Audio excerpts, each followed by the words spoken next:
तर वायू प्रदूषणाचे राज्य म्हणून सर्वाधिक चर्चा ही राजधानी दिल्लीची होते, पण आता आर्थिक राजधानी मुंबई सुद्धा यात मागे नाहीये.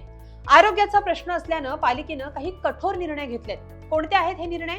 हे वायू प्रदूषण कशामुळे होत आहे आणि ते रोखण्यासाठी काय करावं लागेल, सविस्तर पाहूया या व्हिडिओतून. सध्या मुंबईचा वायू गुणवत्ता निर्देशांक म्हणजे एअर क्वालिटी इंडेक्स हा 168 आहे.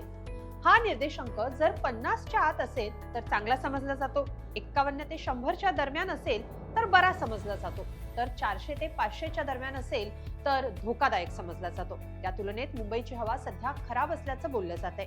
हे वायू प्रदूषण होण्यामागं बांधकामं हे प्रमुख कारण आहे. रस्त्यावर धावणारी धुराची वाहनं ही देखील मुख्य कारण आहे. मुंबईच्या हवेत सातत्यानं नायट्रोजन आणि कार्बन डायऑक्साईडचं प्रमाण वाढतंय. वाहनांमधून बाहेर पडणारा धूर, बांधकामं आणि उघड्यावर जाळणं या सगळ्या कारणांमुळे मुंबईच्या प्रदूषणात सर्वाधिक भर पडतीये, अशी माहिती पालिकेच्या पर्यावरण विभागाकडून देण्यात आली आहे. या पार्श्वभूमीवर प्रदूषण नियंत्रणाच्या मार्गदर्शक तत्वांचं उल्लंघन केल्याप्रकरणी पालिकेकडून मुंबईतल्या 482 बांधकामांना कारण दाखवा नोटीस देण्यात आली आहे. तर 264 बांधकामांना कामं थांबवा अशी नोटीस मुंबई पालिकेने दिली आहे. विशेष भरारी पथकाकडून बांधकामांची तपासणी करण्यात आली आहे. त्यानुसार प्रदूषणात भर घालणाऱ्या विकासकांना या नोटिसा पाठवण्यात आल्या.